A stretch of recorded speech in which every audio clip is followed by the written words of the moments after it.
Olá, seres, tudo bem? Falar sobre El Niño e Laninha. Não se sabe muito bem a origem, realmente não se compreende por que existe o El Niño e Laninha. A origem em si não é conhecida, os motivos pelos quais existe esse fenômeno meteorológico, ok? Porém, é sabido muito bem que ele existe e que cada um deles representa determinada característica, ok? Vamos lá. Eu vou botar a imagem um pouco maior para vocês, que eu acho que fica mais fácil. Vamos lá. Reparem só, em relação a esses dois mapas, né? A gente está vendo exatamente o que? Características sobre o El Niño, ok? Essa imagem aqui foi fundamentada em 2019. Reparem só, a gente está vendo aqui o planeta Terra, os ventos alísios, eles se tornam um pouco mais fracos. Nesse processo, não por conta disso, mas o El Niño, ele se forma, causando isso também. Reparem só, início em dezembro, janeiro, fevereiro, características principais do El Niño, tá? A região nordeste é uma região que fica mais seca e o sul fica mais o quê? Chuvoso, tá?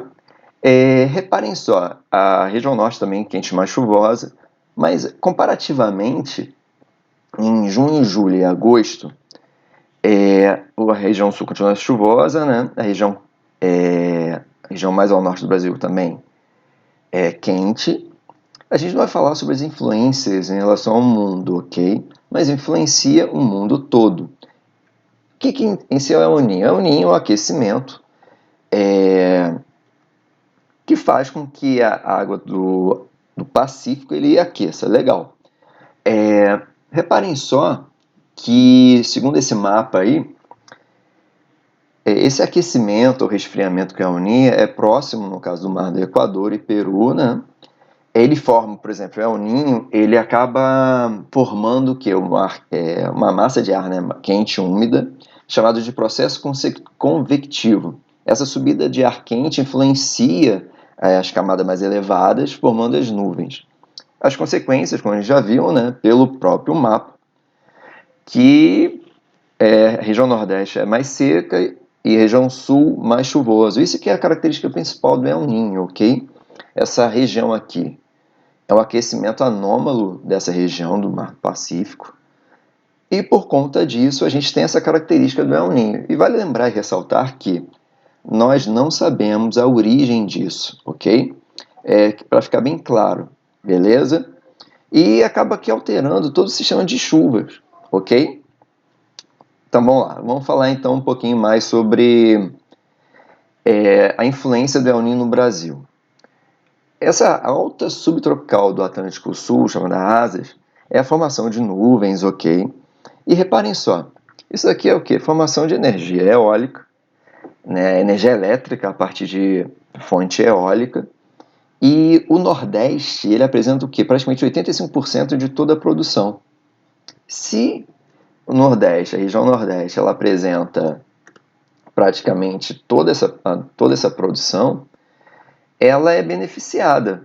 Ela é beneficiada por conta do aumento dos ventos, né? E também das horas de sol forte, que aumenta também, formando energia solar. Mas especificamente em relação à energia eólica, é muito interessante, ok? Uma coisa interessante também em relação ao El Niño pensa só, a gente está, esse dado aqui foi de 2019, a formação do El Niño, mas será que existe uma alternância? Existe sim uma alternância, El Niño e Laninha. Sabe a origem? Não. Sabe o motivo também? Não, sabe o motivo, né? O aquecimento ou resfriamento das águas.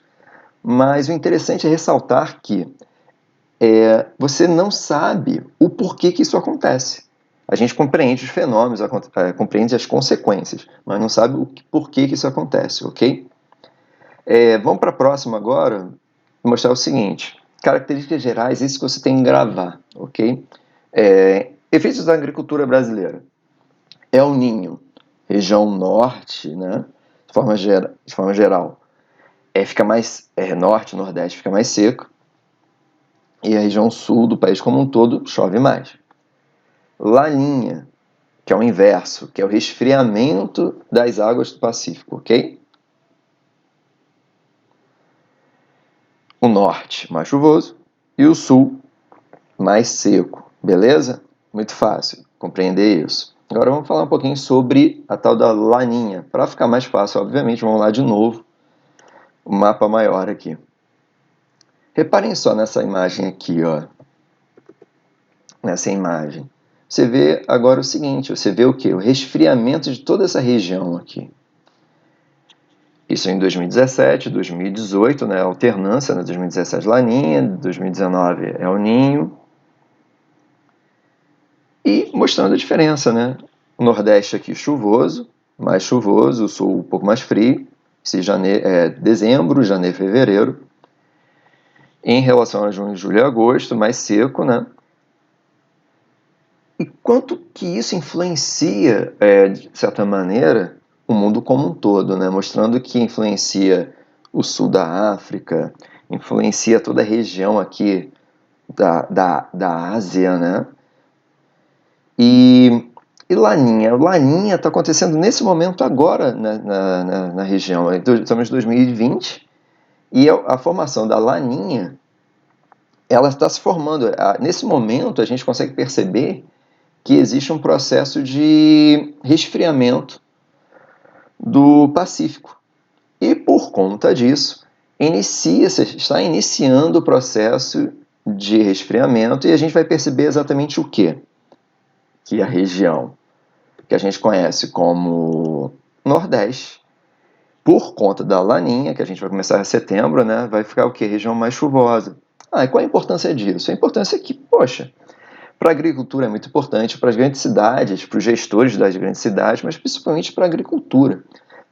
Entender qual é o período de El Ninho ou Laninha é fundamental para o agricultor, se ele vai ter um período mais chuvoso ou menos chuvoso.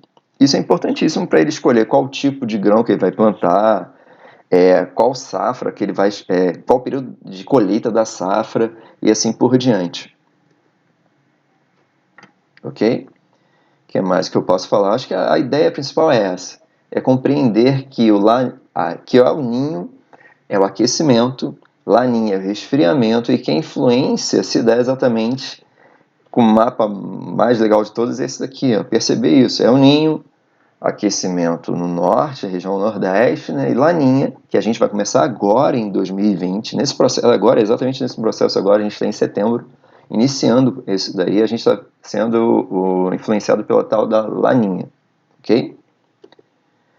Então é isso, creio que finalizamos aqui e até a próxima semana, ok? Abraços e até semana que vem, seres. Abração.